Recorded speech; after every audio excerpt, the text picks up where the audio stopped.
really pairs well with the heart and blood vessels because the respiratory system is what allows for oxygen to be brought in from the outside and also for CO2 to be expired or disposed of as a waste product from your cellular metabolism. Okay, so the main purpose of the respiratory system is to supply us with oxygen, but it also needs to get rid of CO2. That's just as important.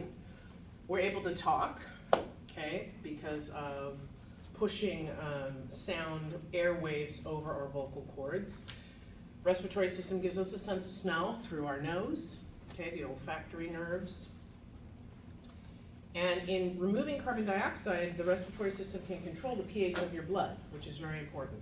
Okay, so it can prevent increased acidity in the blood.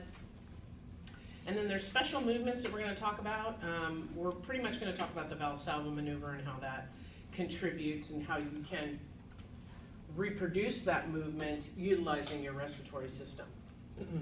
Interestingly enough, over the weekend, one of my husband's best friends came over and we went to Old World in Huntington Beach. They were having like a Bratwurst Fest or whatever for summer, so we went there and hung out. But he had just recently been in the ER, so I'm just like, hey bro, what's going on? And in addition to passing a kidney stone, which is like one of the most painful things you can ever do in your life, aside from childbirth.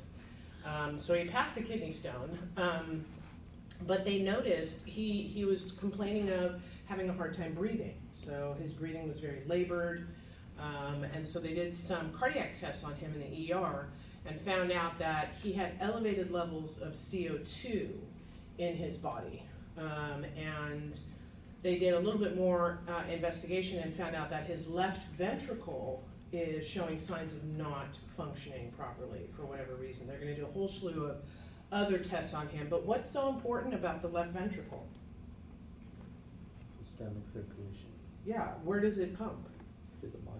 It pumps to the entire body, right? So if that chamber is not working properly, then we got to figure out why, right? We got to figure out quickly.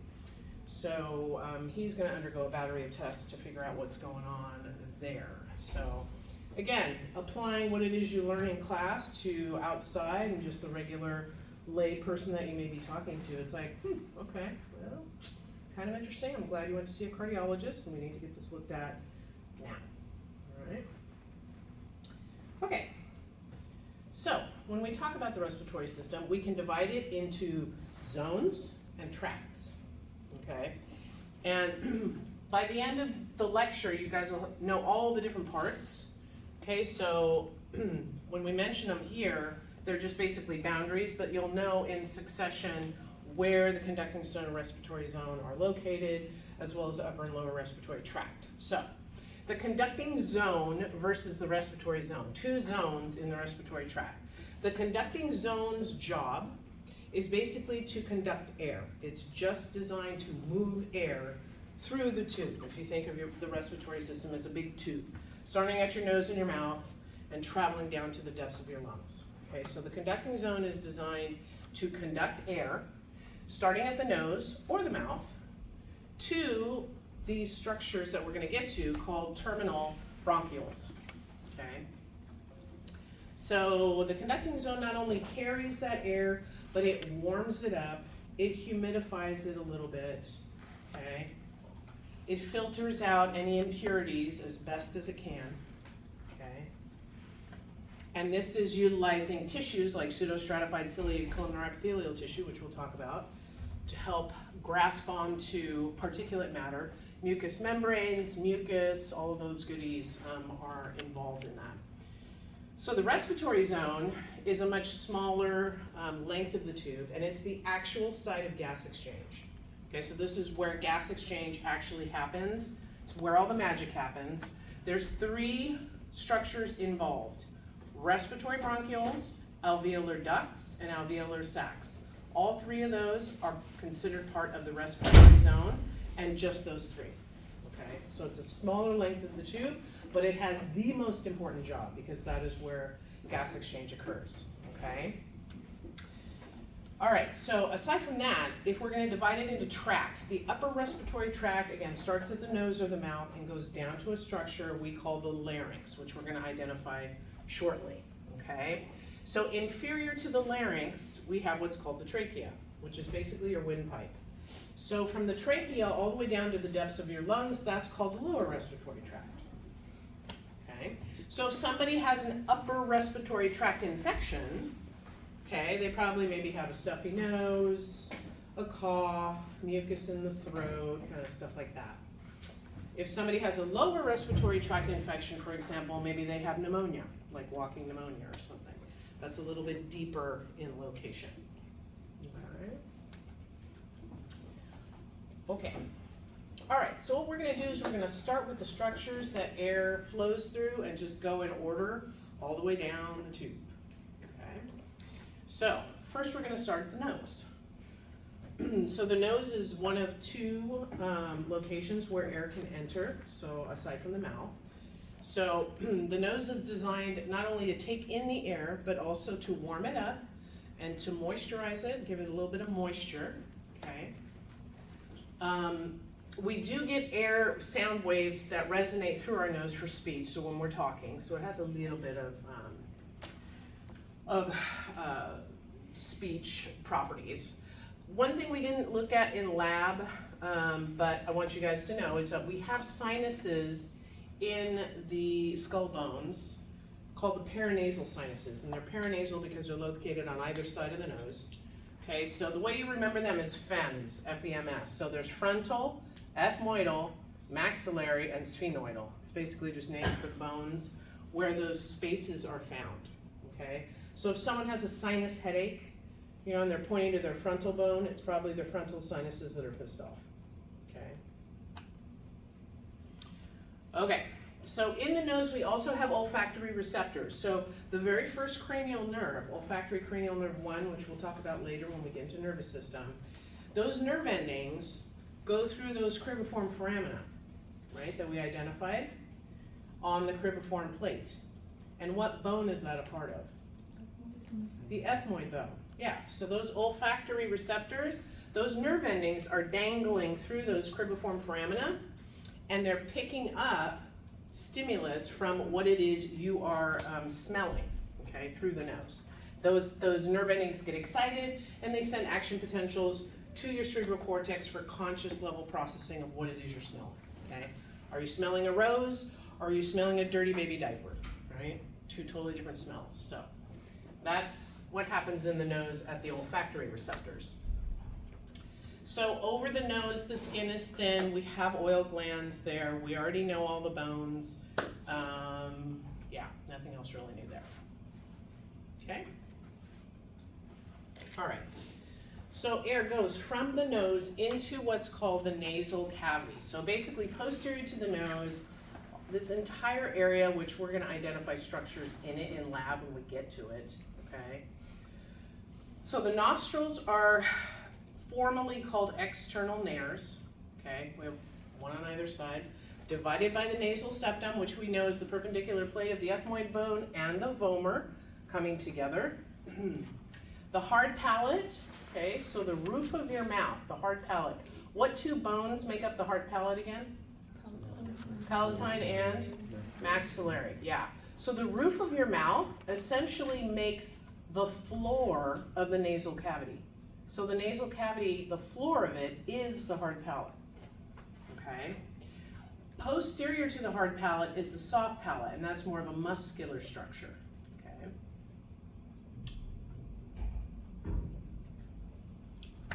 Okay, the vestibule, okay, contains oil glands, sweat glands, and like little cilia endings. I think of the vestibule as like a waiting room. So once air enters through the nostrils, it enters what's called the vestibule, okay? And that gives time for the air to warm, to humidify, okay? We also have what are called nasal concha.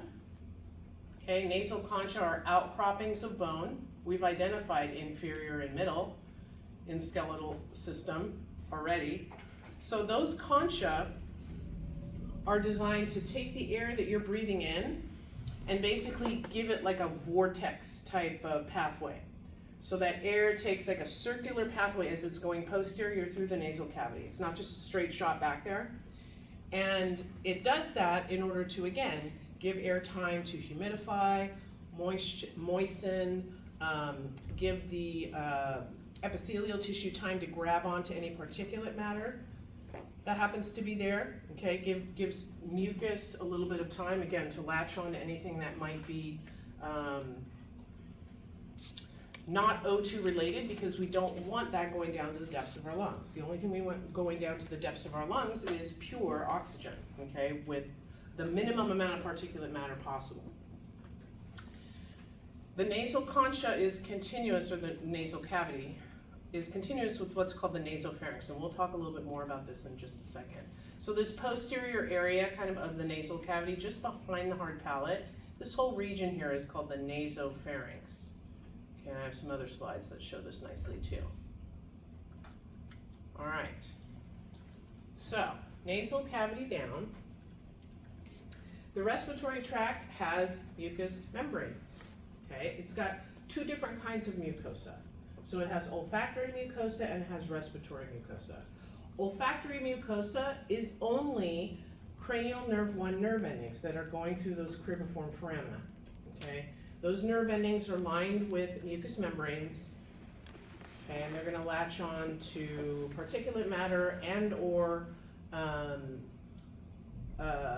substances that will trigger action potentials and give you a conscious perception of what it is that you may be smelling, okay? The rest of the mucosa of the respiratory tract is called respiratory mucosa. So like 95% of the mucosa is respiratory, okay? It's only that little bit in the olfactory cranial nerve area that is olfactory mucosa. So right here, you can see the olfactory nerves, little nerve endings that are going through the cribriform foramen. So those are lined and covered with olfactory mucosa, okay? Okay, so respiratory mucosa then has pseudostratified ciliate columnar epithelial tissue, okay? We know that this kind of tissue has goblet cells, and goblet cells secrete what? Mucus. Yep. So there's mucus cells in there to secrete mucus. There's also some serous cells in there that have enzymes which are important for destroying other kinds of bacteria.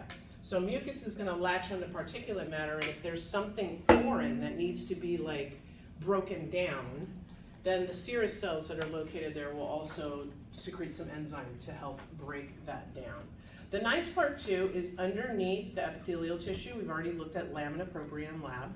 Okay, so there's an underlying kind of like basement membrane, right? We call that lamina propria.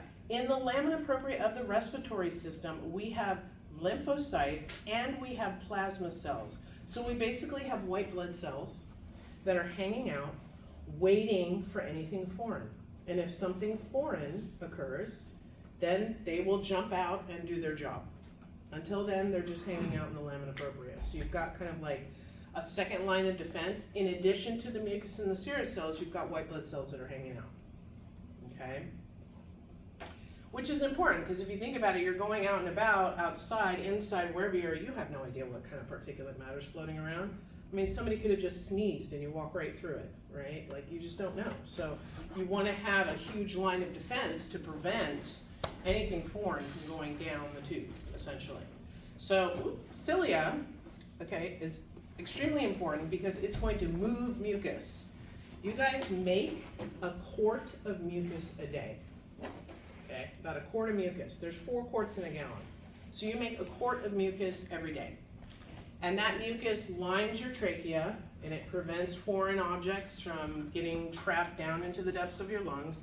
And what we call the mucociliary escalator moves that mucus up to the end of the trachea so that you can in turn swallow and throw it down your esophagus. So it's important to have this mucus and then the cilia to sweep it and move it to the top of the tube so that you can then swallow it, and it'll be resorbed by your digestive system in your stomach. Okay. So the pharynx. I like this picture because it's shaded the 3 different locations. So the 3 different locations include the nasal pharynx, okay, which is shaded in red, the oropharynx, which is the light blue, that's just posterior to the oral cavity, and then the laryngopharynx, which is a darker blue, and that's located just superior to and behind the larynx, okay? Okay, so this pharynx region, this whole length of tube, allows the nasal cavity to connect to not only the esophagus posteriorly, but also the larynx and then ultimately the trachea anteriorly, okay? So we have different kinds of lining throughout parts of the pharynx based on what potential structures may pass through it, okay? So let's talk about that. All right, so let's first talk about the nasopharynx, okay? So the nasopharynx, if I go back, we have the soft palate, okay? So here's the soft palate. The very tip of the soft palate, the little boxing bag, is called the uvula, okay? We'll get to that. Here's the hard palate, okay? So that forms the floor of the nasal cavity, okay? So the nasopharynx is just posterior to the soft palate. And what the soft palate is designed to do is when you swallow, it flaps upward to not allow any liquid or solid to enter your nasal cavity, because the nasopharynx is air only, okay? Nasopharynx is an air only passageway, all right? So the uvula closes off, okay? We're lined with pseudostratified ciliated columnar here in this region, okay? And we've all had, you know, that moment where the uvula doesn't quite seal off properly, right? And you've got something, or maybe somebody makes you laugh right as you take a drink, or you just put something in your mouth, and all of a sudden, you know, it goes into your nose. And when that happens, it hurts. I mean, it burns, right? It's not a good feeling, because the nasal cavity should not have liquid and or solid in it. It's purely an air-only environment. So we also have 2 what are called tonsils. We have 4 tonsils total, but we have 2 that are located in the nasopharynx. One is called the pharyngeal tonsil, and the other one, this little indentation, again, you're going to identify these in lab, is called the tubal tonsil. So both of those tonsils, pharyngeal, it's also called adenoids, and then tubal tonsil is essentially located in the nasopharynx, okay? So tonsils are basically just conglomerations of immune tissue that, again, are hanging out and they're waiting for something foreign, okay? In this particular example, something foreign to enter your nasal cavity.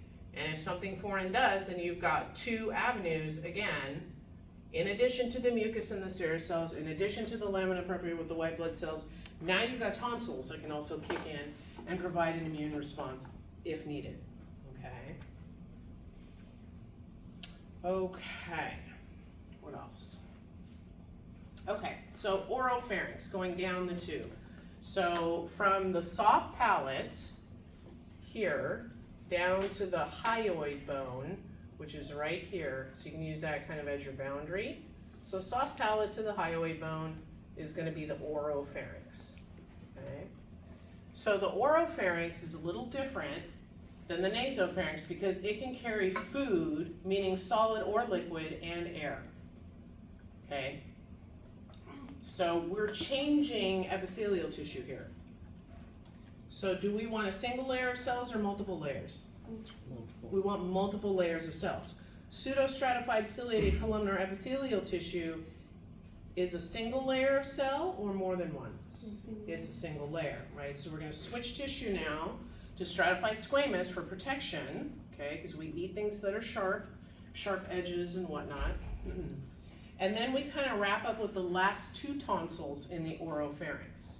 So we've got what's called the palatine tonsil because it hangs right below the soft palate. And then the lingual tonsil, which hangs on the posterior aspect of the tongue. Okay? So again, two immune structures that are waiting for anything foreign that could potentially come through the mouth and want to go into the respiratory system that shouldn't.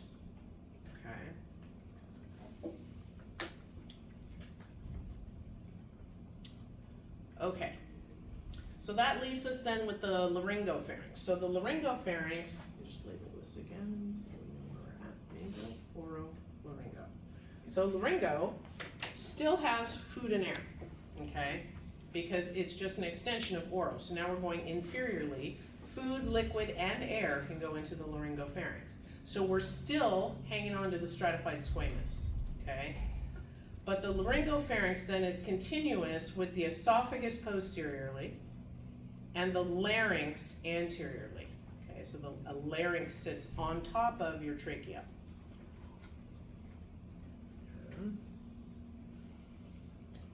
All right, so let's identify the structures of the larynx. And again, you'll identify these in lab. We have a model that looks just like that picture on the left. So, the larynx is bounded by the hyoid bone on top and the cricoid cartilage on the bottom. Okay.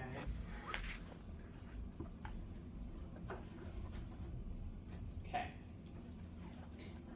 Now, what's the most common kind of cartilage in the body again? Hyaline cartilage. So all this cartilage, this is all hyaline. Okay, it's all hyaline cartilage. All right. So the larynx is what helps produce our voice because it's where our vocal cords lie, okay? It provides an open airway because it's basically the beginning of the trachea, so it can route air and food or liquid into the proper channels. So the air is gonna go into the trachea, food and liquid into the esophagus, okay? Now, the larynx is a lot of cartilage. So there's 9 cartilages, but the ones that I want you to know are in pink, okay? So the first cartilage is called the thyroid cartilage, okay? It's the large one, it's huge. And it's called the thyroid cartilage because the thyroid gland lives on top of it, okay? So the anterior border, this little protuberance here, is called the laryngeal prominence, which in layman's terms is your Adam's apple. More prominent in males than females, okay? Okay, so the cricoid cartilage is just below that, okay? The cricoid cartilage is the only cartilage in the larynx that wraps all the way around the tube, okay? None of the other cartilages wrap all the way around the tube. Only the cricoid cartilage does.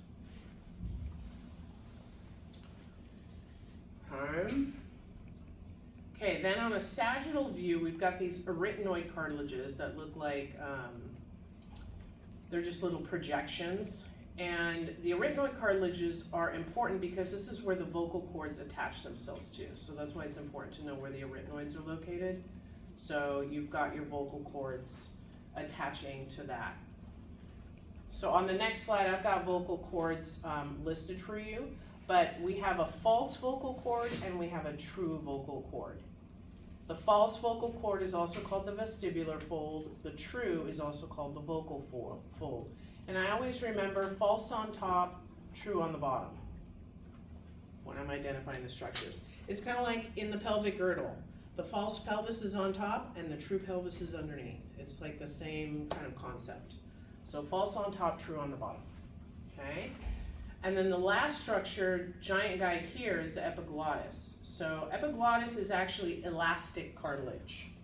Okay, so he's the only structure that's elastic cartilage. So we call him guardian of the airways because, let me go back. In the sagittal view, he's right here. So he's this big flap of elastic cartilage, okay? So when you swallow, okay, when you volitionally or voluntarily swallow, he flaps directly over the larynx, okay, to prevent food and liquid from going down into the trachea. So that food and liquid is routed into the esophagus, okay? So that's why they call the epiglottis the guardian of the airways. And again, sometimes that seal is not always perfect, okay? And when that happens and you get some either liquid or solid that wants to seep into the larynx, what do you reflexively do? Cough. You cough, right? And you cough pretty violently, depending on, you know, what it is that wants to go down there. Okay? Okay, it's your body saying, hey, no liquid or solid going down the larynx. It's only here. Okay. Alright, so that's for the larynx. And then just inferior to the larynx here, just below the cricoid cartilage, starts the trachea. Okay, so just starts your tracheal cartilages. Alright, so again, I talked to you about true and false vocal cords. False is on top, true is on the bottom. From this picture, this is just a cadaveric look. You're looking at it from posteriorly, so the epiglottis would flap forward over this opening here. This opening has a special name, so it's like the opening just below. So it's kind of like this opening right up here, right before you get to the vocal cords. This opening that I want you guys to know has a special name. It's called the glottis. Okay. And you can voluntarily open and close your glottis to increase intrathoracic and intra-abdominal pressure. We'll talk about that in a minute. Okay, but it's the glottis that you are in control of. Okay. All right, so how do we produce sound? So this is a superior view looking down into the larynx, okay? So a little confusing here because false is essentially on top, true is on the bottom. False vocal cords are pink because they're more vascular. True vocal cords are not, that's why they are white in color. Okay, so essentially sound waves that vibrate over the vocal cords is what gives you sound, okay? So the longer the vocal cords are in length, the lower the sound, okay? Males tend to have longer vocal cords than females. Their voices tend to be deeper, okay? A little bit lower in tone. And then loudness, so projecting your voice, depends on how forcefully you're pushing air over those cords. So, you know, when I talk in lecture, I'm forcing air a little bit more over my vocal cords to project than I would if I were whispering to somebody, for example. Okay. The larynx. All right, so sphincter function of the larynx. This is where we're getting back to the glottis. Okay, so the glottis is the opening that's kind of has boundaries around it, which are the vocal cords. Okay, but the glottis you can volitionally open and close. Okay, so when does somebody typically do a Valsalva maneuver? Can anyone give me an example? Tachycardic. Okay, yeah, when you're tachycardic. What else? When you hold your breath. Okay, when you're holding your breath, but specifically, a Valsalva maneuver is when you're holding your breath. So, say for example, well, one of life's daily occurrences is bowel movements, right? All humans have bowel movements. And when you have a bowel movement, depending on how forcibly the movement is, you can shut off your glottis and increase intrathoracic and intra-abdominal pressure when you are performing a bowel movement. Okay, so that's an example of you shutting off your glottis and increasing the pressure in your thorax and abdomen. And essentially what you're doing is you're trying to bear down on your bowels in order to have that bowel movement kind of a thing. But you can also do a Valsalva maneuver at the gym, okay? If you're gonna do a 1 rep max, for example, right? And you do the, where you're holding your breath and you're stabilizing your core and you're performing the movement. That, again, is another example of a Valsalva maneuver where you're increasing intrathoracic or intra-abdominal pressure, okay? They do this a lot in Pilates and yoga, right? So, sink your navel towards your spine, and it's all about breathing. So you can perform a Valsalva maneuver, but for Pilates, for example, they always have you exhale, exhale, exhale multiple times to ensure that you're not holding your breath and trying to cheat, that you're actually contracting the muscles and you're not just trying to increase intra-abdominal pressure, making yourself think that you're contracting your core, right? Okay, so that's what Valsalva maneuver is. It's basically shutting off your glottis so you can increase intra-abdominal pressure. The larynx has nerves to it. They're called recurrent laryngeal nerves. You don't have to remember that, but again, the larynx is, again, very innervated because that tissue has to have movement with it that you are voluntarily controlling in order to produce speech. Okay, all right, so from the larynx, then inferiorly, we progress into the trachea, okay? So the trachea comes down and divides into two what are called primary or main bronchi, okay? So in lab, you're gonna learn them as primary bronchi, all right? So there's a right and a left. Now, all of the hyaline cartilage that wraps around the trachea, all of these tracheal cartilages are like C-shaped cartilages because they don't completely wrap around the trachea. They wrap about 3/4 of the way to provide structural stability to the organ. And then right where the primary bronchi split into right and left, you have this little angle here, a little fork in the road, and that's called the carina. So the carina kind of tells you, okay, here we go, starting with the primary bronchi. Okay. So I like this picture because it's just basically a transverse section through the trachea. Posterior to it is the esophagus, okay? So in the trachea itself, okay, lining the lumen or the inside, we have that pseudostratified ciliated columnar epithelial tissue. So now we've changed back to pseudostratified ciliated, okay? Because the only thing that should be going down the trachea at this point is what? Air, right? So we're gonna switch back to pseudostratified ciliated columnar. So we're gonna have mucous membranes, we're gonna have glands. So just deep to that, we have a submucosal layer that's gonna have glands that are gonna do secretions, okay? Serous secretions, mucus secretions. Then that hyaline cartilage ring that I told you is a C shape, so it only goes 3/4 of the way around the trachea, okay?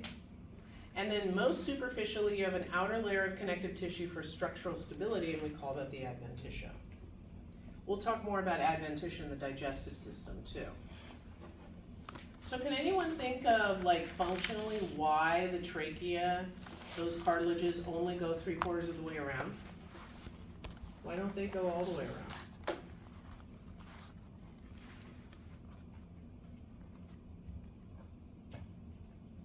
Because you want the esophagus to expand with the food. Right, yeah, yep. So the esophagus, you've got food and liquid going down it, but food and particles are gonna be of different shapes, different sizes, and that gives the esophagus a little bit of leeway in order to accept different types of objects and surfaces and shapes, so to speak. And we've all done it before, where we've, again, swallowed something prematurely. It was way too big, you didn't, chew it properly, and you feel it going all the way down, okay? Well, it's not destroying the inside of your esophagus because you're lined here with stratified squamous epithelial tissue, but your trachea is also giving you a little bit of leeway, okay? So as that giant piece of whatever it is you swallowed is going down, you're probably not gonna wanna take a deep breath, right? Because you're just like, ooh, this feels really uncomfortable. So you're probably gonna take a moment to let it go all the way down, and then you can say, okay, that was scary, I'm not gonna do that again, okay? So gives a little bit of room to move, which is always good. Okay, all right.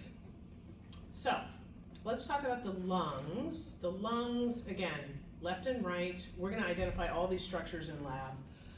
The hilum of the lung, the hilum is a general term. There's a hilum in the kidney, okay?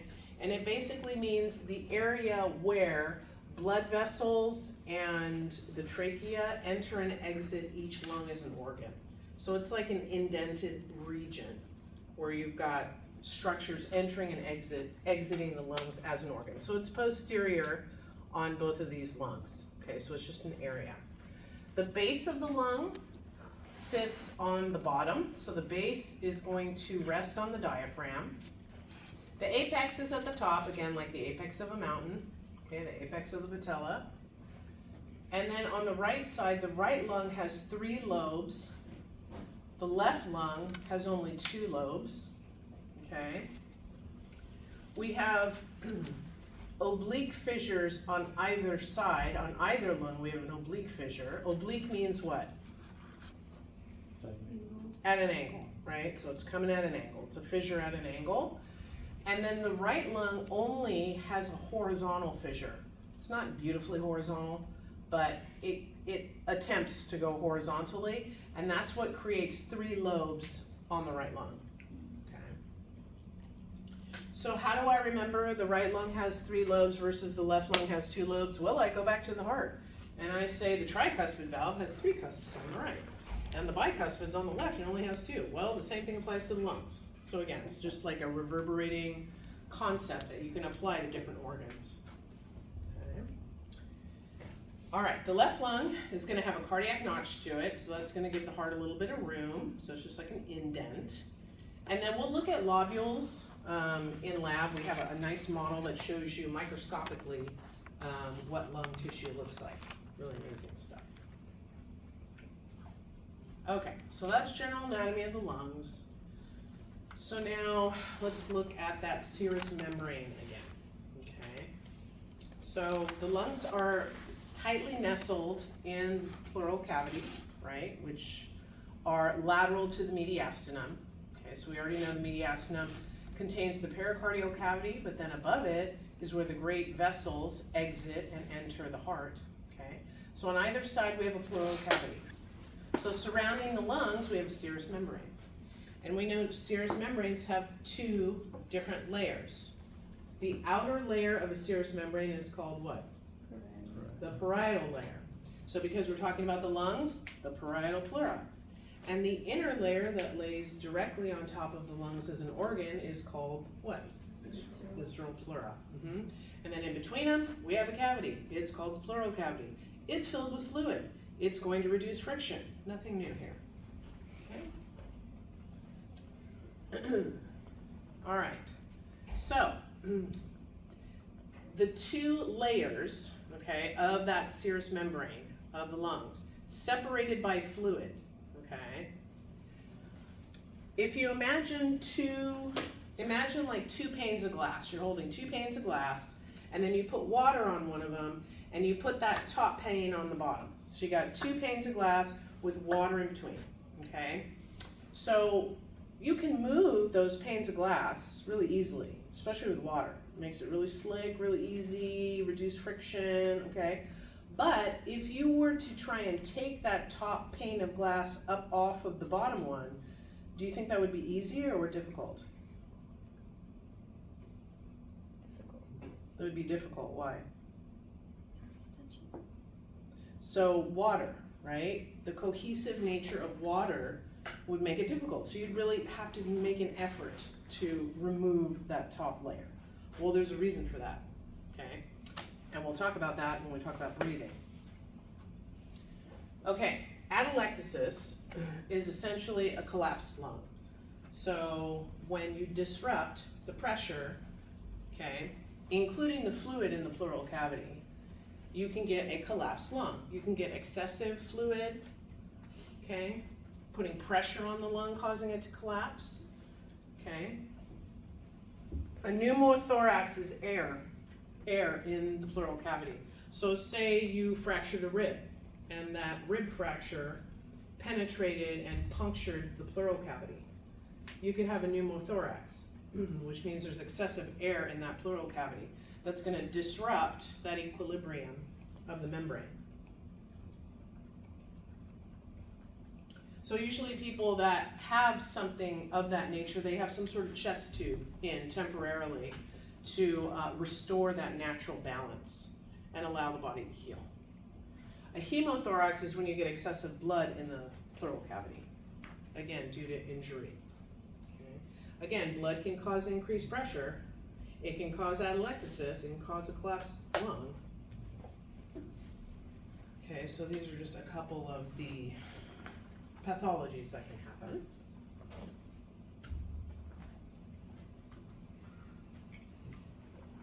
Okay. So we're still in the conducting zone. Okay, we're talking all structures, and we haven't even gotten down to terminal bronchioles yet. So we're still in the conducting zone, and the whole purpose of the conducting zone is to move air. All right. So the bronchial tree, when we talk about it, we have a model in lab that is just going to represent it nicely for you guys when you're labeling these structures. But the primary bronchi, okay, like I said, are the first branches. There's a left and a right, and it's created by the carina, which is the angle in the middle, okay?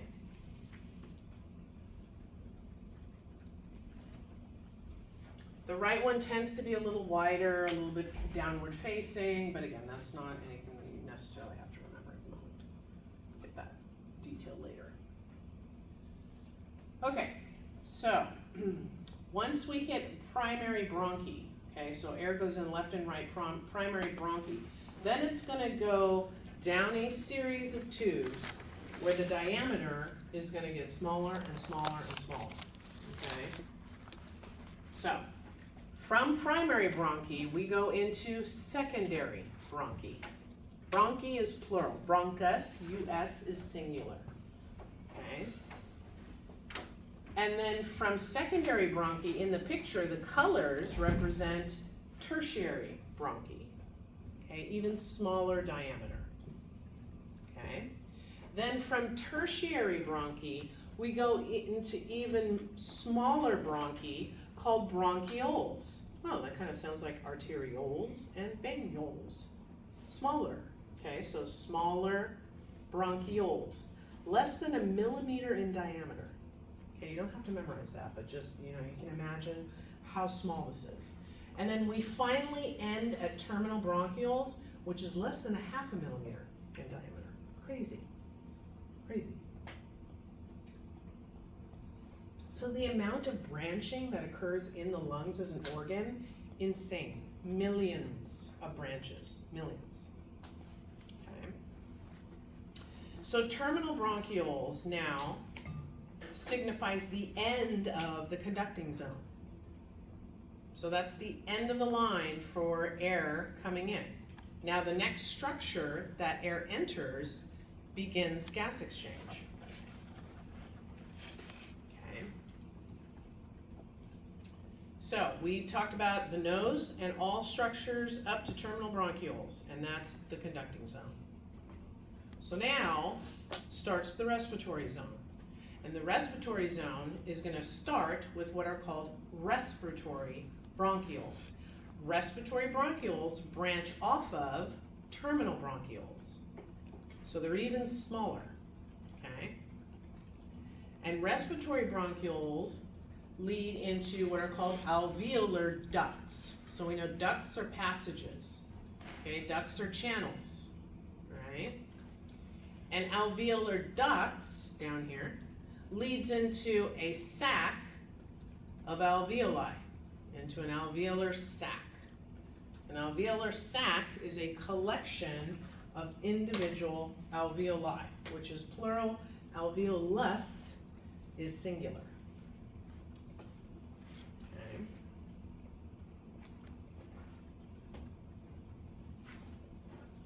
Okay. So that's structures in order for the respiratory zone. So now, alveoli, okay, so each individual pocket is an alveolus. Alveoli is where gas exchange happens. That's where all the magic happens, okay? So you can see down here in this picture, you've got huge alveolar sacs and just loaded with alveoli, okay? And if gas exchange happens, what kind of structures do you have to have nearby? Capillaries. Blood vessels, specifically capillaries, because capillaries is where exchange occurs, right? Okay, So if we're in the lungs, all right, think about this picture and look at the arrows. So we've got a blue vessel, okay, bringing blood into the capillary beds. Anyone have an idea of what this blue vessel is called? It's in the lungs, so what would the first word be? Pulmonary, okay. Are we talking about an artery or a vein here? An artery, because it's carrying blood away from the heart to the lungs, to the depths of the lungs, to these capillaries, which since we're in the lungs, what are these capillaries called? Pulmonary capillaries, right? This is part of our drawing. This is where the magic happens. All of those pulmonary capillaries surround themselves and give big hugs to the alveoli, okay? Because that is where exchange is going to happen. That's where oxygen is going to leave the alveoli into your bloodstream, and CO2 is going to leave your bloodstream and enter your alveoli, okay? So that you can exhale it.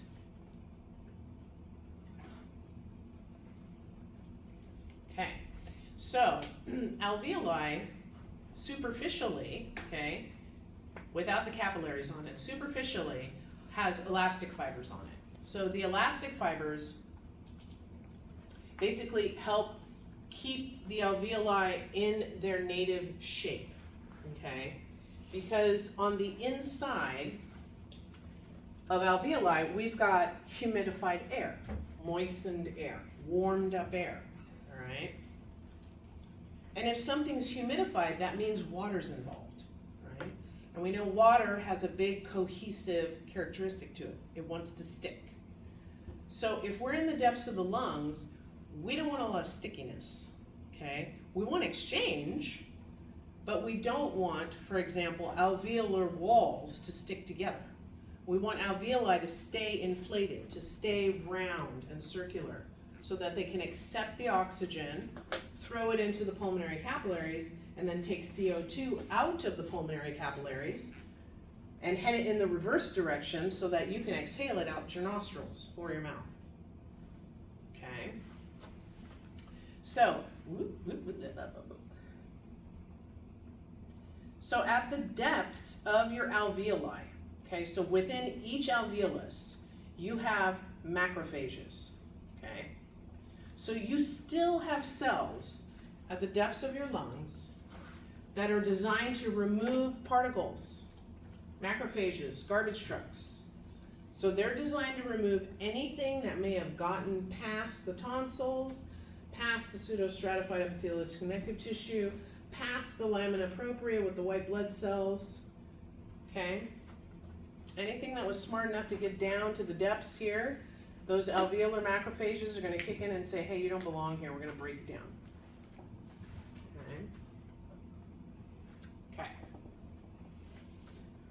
Okay.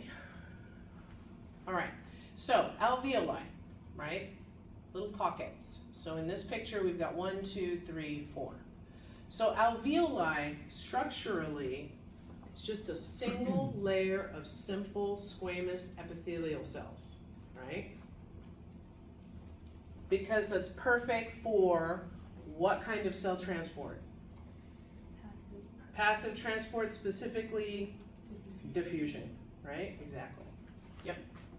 Okay, so type 1 cells are those simple squamous cells. That's type 1 cells.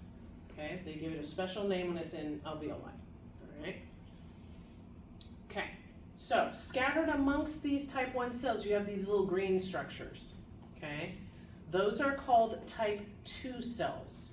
And type 2 cells are important because they secrete a substance called surfactant. And surfactant has a little bit of fatty protein content to it, but what it does is it prevents your alveoli from collapsing due to the cohesive nature of water, right? So you're gonna have humidified air coming down there. That water is gonna wanna grab onto the alveoli walls and just stick it together. You don't want that.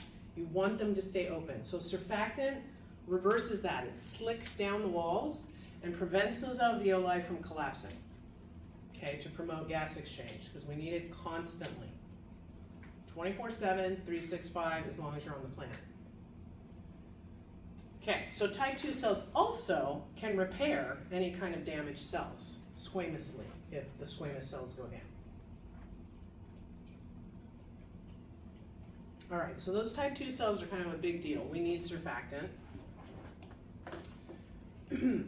Now, I talked a little bit about this in, when we're talking about the heart, but now that we're talking about the respiratory system, again, at the level of the alveoli, where all the pulmonary capillaries are hugging them, okay, that's where the magic happens, okay? In terms of bringing oxygen into your bloodstream and pushing CO2 out back into your lungs, okay? And that's all going based on concentration gradient, it's all passive transport, right? Because you breathe into your alveoli, okay? The concentration of oxygen in your alveoli is always going to be greater than the concentration of oxygen that's flowing through the pulmonary capillaries. Because those pulmonary capillaries are coming from the pulmonary artery, which is oxygen poor, right? So, beautiful system. It's going down your concentration gradient. Area of high concentration, low concentration, oxygen goes straight in your bloodstream. No energy required. Same thing for CO2. Coming into the pulmonary capillaries, okay? If the blood is relatively O2 deficient, it's going to be CO2 rich. Okay, so that means that blood is going to be CO2 rich. In your lungs, it's going to be CO2 poor, and CO2, passive diffusion goes out. Beautiful system. Okay, no energy required. Okay, so the respiratory membrane is created by your epithelial tissue of the alveolus, so the simple squamous epithelial tissue. Okay, so on this picture you've got an alveolus and a capillary really close to each other. So the alveolar epithelium is just the outer boundary, okay, of that alveolus. Then you have the basement membrane or the basal lamina of the alveolus providing structural stability. Then you've got the basal lamina of the capillary providing structural stability, okay, which is endothelium because we're talking about a blood vessel here, okay, so that inner lining. And then you've got the capillary endothelium. So it's essentially 4 layers, okay, but they're all super thin, super duper thin, okay. So capillary endothelium, again, is also simple epithelial tissue, single layer of cells. So this, again, showing you O2 is leaving, it's going to attach itself to a red blood cell, CO2 is going in the opposite direction into the lungs, okay. So that right there is life-sustaining, right? Okay, questions about that? Okay. All right. Okay, so let's back up a little bit from being so microscopic, and let's just remind ourselves, okay, we have pulmonary arteries that deliver oxygen deficient blood to the lungs, right? We have pulmonary veins that then in turn carry that oxygen rich blood back to the heart, okay? Let me go back to that picture. Okay, so we're bringing in O2 deficient blood into the pulmonary capillaries, gas exchange happens, we're transitioning to red here, okay, and we're going back, so what vessel is this? It's a pulmonary vein, right? Oxygen rich heading back to the heart. Okay. All right, good. Okay, so lungs, just like your heart, needs their own blood supply to survive. Bronchial arteries and veins are the blood supply to your lungs, okay, as organs. Okay. Lungs do have nervous system input, okay, and the nervous system can influence respiratory rate when the time calls for it, okay?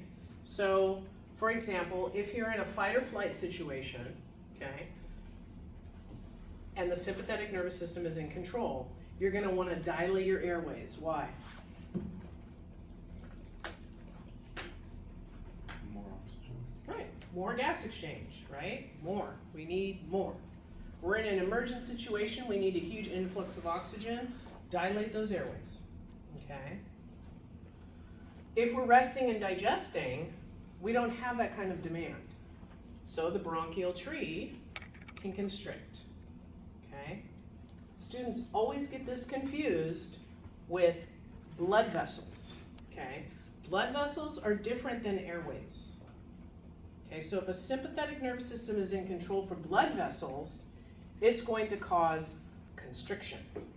So it's like the opposite, okay? If you're resting and digesting, your blood vessels are going to dilate to promote absorption, digestion, okay? So it's the opposite for blood vessels. So don't get those mixed up, because students just inherently get that mixed up. Airways and blood vessels have a different response to sympathetic versus parasympathetic. Okay, all right, that's enough of that. This is just a nice transverse cut. It just shows you kind of where things live. So here's our lumbar vertebra. Just in front of it, interestingly enough, is your esophagus. I don't think it's that far down, that far posterior, but it really is. And then pulmonary trunk is coming off the heart, great vessels. Again, your bronchial tree kind of follows your pulmonary arteries. So as your pulmonary arteries branch and branch and branch and branch and get down to the capillary levels, so do your bronchioles. They turn into ultimately respiratory bronchioles. So they're basically following the same pathway with the overall goal for exchange to happen at the end of the line, kind of a thing. So that's all I liked about that. Okay, questions about anything before we get into a little more conceptual stuff? Nothing too major, but. Okay, all right. Okay, so we need to talk about the process of respiration versus ventilation. Okay, respiration is gas exchange. Ventilation is the act of bringing air in or air out of the tube. Okay, so in respiration, okay, in order for gas exchange to occur, you have to have ventilation. You have to bring air in, okay? Otherwise, exchange can't happen. So the first step in respiration is pulmonary ventilation, where you inhale or you inspire, and you exhale or you expire, okay? So that's movement of air. You have to have that. That's number one. Then the second step is what's called external respiration, and that's gas exchange between blood and your alveoli. So if we're talking about blood, what blood vessels are we talking about specifically? What did we just talk about? Alveoli and what? Pulmonary arteries that lead into pulmonary capillaries. So if we're talking about blood, we're talking about pulmonary capillaries here, right? And it's external respiration because oxygen is coming in from the outside. Okay, and it's going across the respiratory membrane into your bloodstream at the level of the pulmonary capillaries. Okay, so that's external respiration. You can breathe in all you want, but if you don't have exchange across the respiratory membrane, it doesn't do anything for you. So you have to have gas exchange. You have to have respiration. Okay, so we start with external. Okay, so oxygen enters the bloodstream, CO2 leaves. Then we have transport. Transport, we gotta take the oxygen where it needs to go. And where does it need to go? Back to the heart. Everywhere, right? It needs to go to all your body cells. So it's gotta be transported from your lungs to your body cells. Transport, using red blood cells, right? As the means to bring those O2 molecules down to the level of your cells.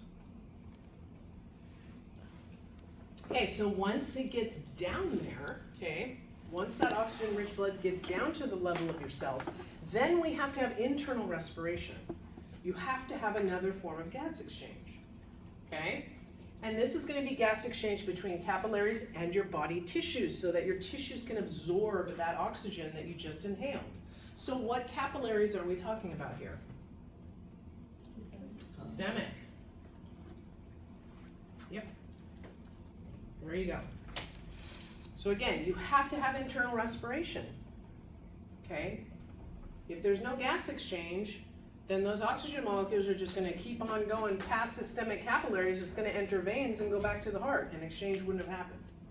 Doesn't do you any good. So you have to have that second round of exchange, which is internal respiration. So of these 4 steps, the only one that is not involved specifically with your respiratory system is transport. Transport is the cardiovascular system. It's your bloodstream. Has nothing to do with your lungs. So transport brings in the cardiovascular system to partner with the respiratory system. Okay.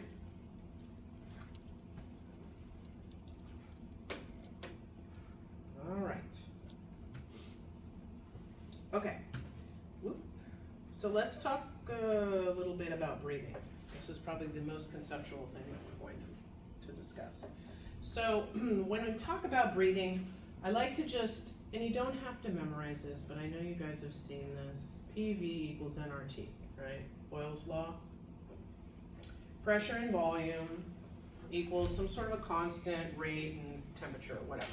Okay, so the way I like to think of pressure and volume is that they have an inverse relationship, okay? So let's say, for example, that nRT is just a constant, is 100, okay? So if P is 50, then what does that make V? 2. Okay? Same scenario, 100. If P is 2, what does that make V? 50. Okay? So, pressure and volume have an inverse relationship. So if pressure's high, volume's low. If volume's high, pressure's low. Okay, so that's what you have to think about. I'm not going to ask you about this equation. I just want you to grasp the concept. Okay? So, when you inhale, okay, deep breath in. Volume goes what? Up. Okay, so volume increases. And volume increases because the diaphragm contracts. It flattens and pushes downward. Okay, you think of it like, well, gosh, you're elevating your chest. Why isn't the diaphragm moving up? Nope, it's going down. It's going down towards the floor. Okay? Your external intercostals, though, are elevating the ribs, right? You have to know that action. So that assists with elevating and opening up the thoracic cavity. So that raises the ribs, okay? So if volume goes up, pressure goes down. Pressure inside is relatively lower than outside. Air goes in, okay? And that's how you inhale. Now, we'll get to deep inspiration in a minute. Let's just go forward once. Now, when you exhale, okay, just natural exhalation or expiration, all right, naturally, it's passive. Your diaphragm relaxes, your external intercostals relax, okay? Your diaphragm moves back up, your external intercostals collapse back down the rib cage.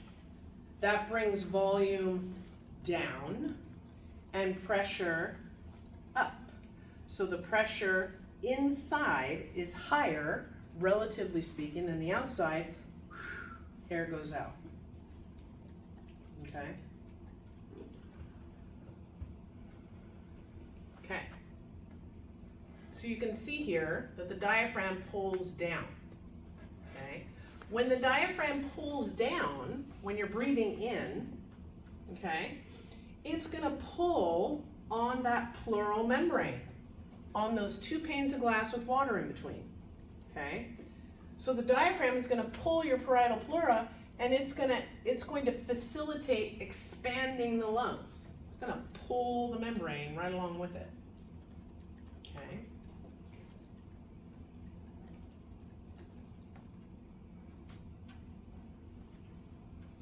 Okay, so we know that normal exhalation is a passive process, but you can forcefully exhale beyond passive. When you forcefully exhale, you're going to start contracting more muscles. You're going to contract your transversus abdominis. You're going to contract your obliques, okay, external and internal oblique. And then you're going to contract your internal intercostals, which do the opposite, depress, okay, the rib cage. So that's on forced exhalation. So that's why when you take your Pilates and your yoga, your transverse abdominis muscle, that's like the key player, right? So that's why they tell you, exhale, exhale, exhale. They want you to forcibly expire when you're doing the exercise, because they want you to contract and recruit your transverse abdominis, which is part of your core. Okay, so that's why they're telling you to do that, and it always revolves around breathing. Okay, so you can also inspire beyond natural, okay? Taking a giant breath in, okay? You're gonna start recruiting more muscles.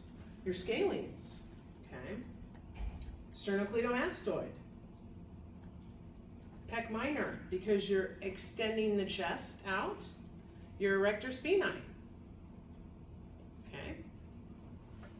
So, for example, those of you, if you're ever working on like a pulmonary unit, or you get to see like lung replacements or other things like that, anything respiratory related, people that have like atelectasis, pneumonia, COPD, chronic obstructive pulmonary disease, or emphysema, for example, they usually wear a nasal cannula, and just watching the way they breathe, okay?